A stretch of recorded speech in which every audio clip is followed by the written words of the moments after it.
Vamos lá, pessoal. Vamos finalizar aqui falando um pouquinho sobre o coeficiente angular, né? Então, estou deixando aí o gráfico completo com as informações que nós temos, os valores de entrada, de saída, coeficiente linear, zero da função que nós vimos no vídeo anterior. E agora nós vamos seguir um pouquinho mais, né, para a gente poder falar aqui um pouquinho sobre o coeficiente angular, tá bom? Então vamos lá. O que é esse coeficiente angular? Veja, se nós temos uma reta, né? Então nós temos um ângulo que é formado aqui, que pode ser observado dessa reta em relação ao eixo das abscissas, ao eixo que está aqui na horizontal. Esse ângulo aqui, ó, a gente pode olhar para ele aqui, tá? Esse ângulo aqui, né? A abertura aqui no sentido anti-horário para contar como positiva a abertura, né? Esse ângulo aqui o pessoal chama aí de alfa, de teta, né? Vou colocar alfa aqui, né? Bom, o que ocorre com esse ângulo, né?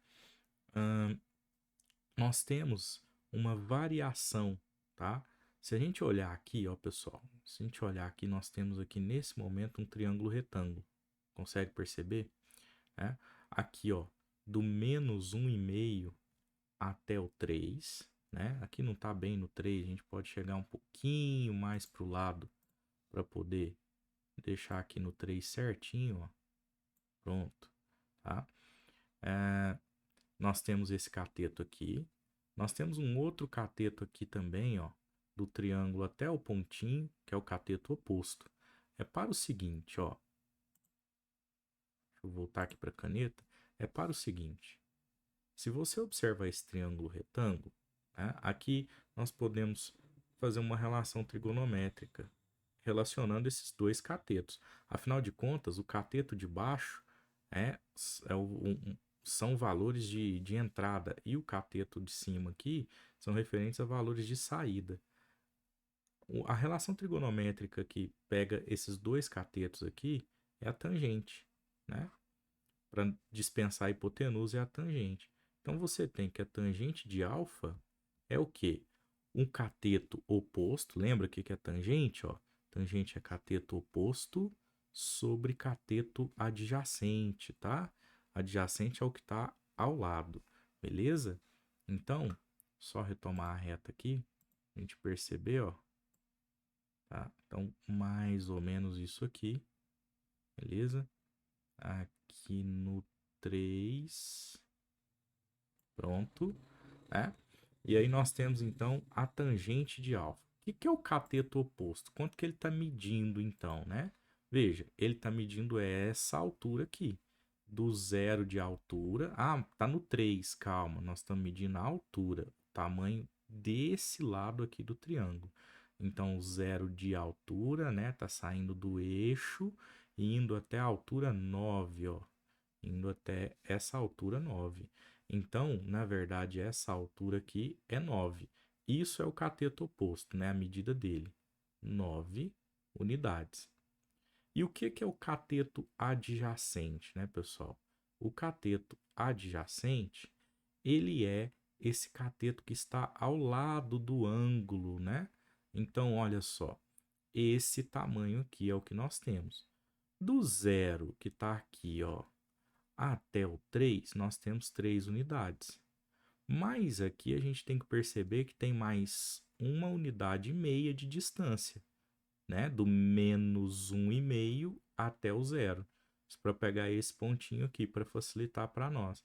Quer dizer que no total aqui, ó, daqui até lá do outro lado, nós temos 4,5 unidades de distância.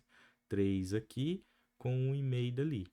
Total da distância desse ponto até esse ponto é 4,5. 9 dividido por 4,5 dá 2. Não é coincidência, tá? Não é coincidência esse 2 aí, não. Ele é exatamente esse 2 que aparece aqui, tá? Então, repara que aqui nós temos o termo independente, que ele aparece no gráfico diretamente.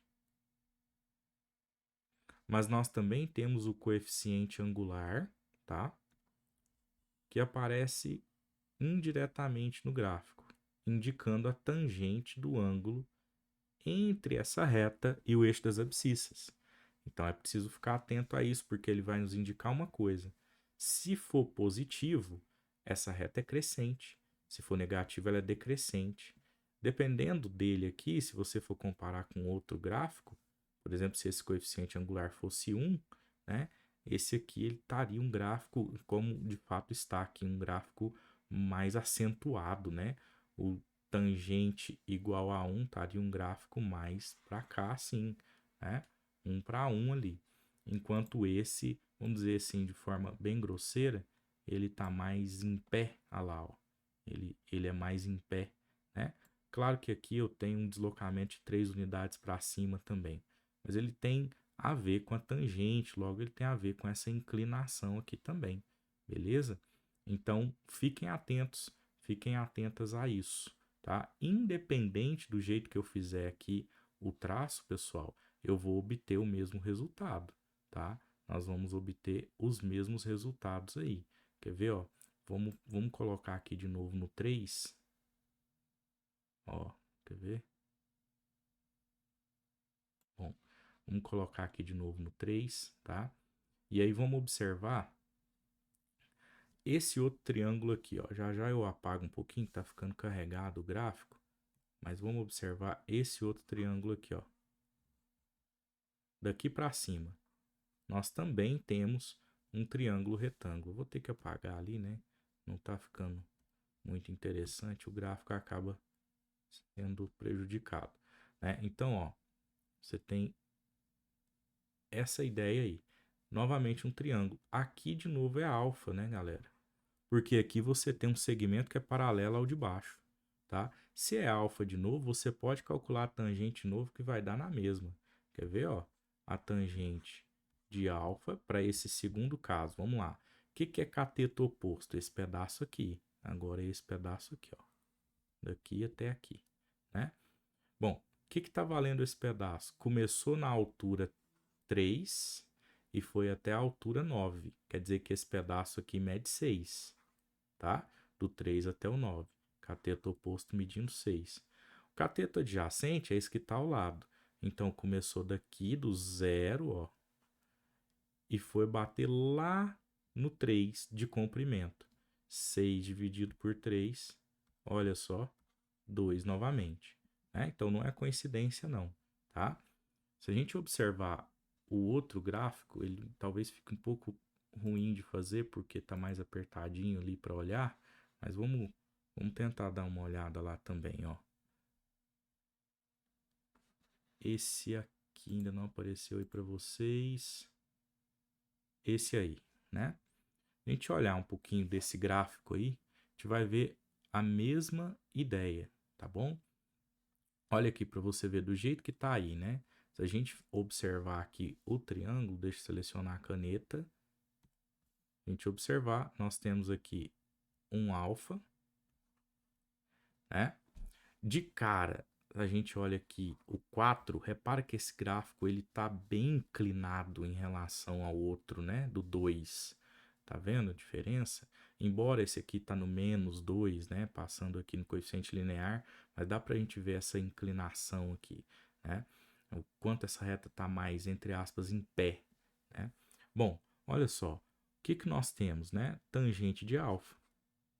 Então, aqui tem que aparecer para nós o 4, segundo a nossa teoria, né? Tangente de alfa, cateto oposto, ó, esse traço aqui, daqui até a base aqui, até o chão ali, né? Até o eixo. Olha só, isso aqui tem 8 unidades de altura. Então, cateto oposto medindo 8, tá? E aqui na base, nós temos, né? Lembrando que isso aqui é o zero da função. O zero da função tinha dado meio, como nós observamos. Do meio até o 2,5, nós temos aqui 2 unidades de comprimento. Então, 8 dividido por 2, nós temos aqui o valor 4 unidades, né? Exatamente esse valor que está aqui, tá? Então, mais uma questão aí para ilustrar para vocês o coeficiente angular. Nós não fizemos nenhuma ilustração aqui de uma função que seja decrescente, né? Mas vale o que eu tinha dito lá em relação à tangente. Se você tiver, por exemplo, um f de x igual a menos 4, saiba que essa função ela é decrescente, né? Então vamos supor que fosse f de x igual a menos 4x menos 2. Ao invés de fazer, né, uma função crescente, ainda ia passar aqui no menos, esse gráfico ainda ia passar aqui no menos 2, ó, por conta do termo independente, mas se fosse menos 4x, ao invés de crescer aqui, ela estaria decrescendo, né? Ela viria lá mais ou menos assim, tá vendo? Desse jeito. Talvez, né? Talvez um pouquinho mais acentuado ou menos, dependeria do que? Do zero da função que a gente fosse achar aqui. Se ele tivesse mais para a direita, mais para a esquerda. Bom, mas a ideia do vídeo era dar uma noção aí do coeficiente angular, o seu impacto na reta, né, em relação à inclinação, em relação ao quanto cresce mais rápido ou não, em relação a ser crescente ou decrescente, beleza?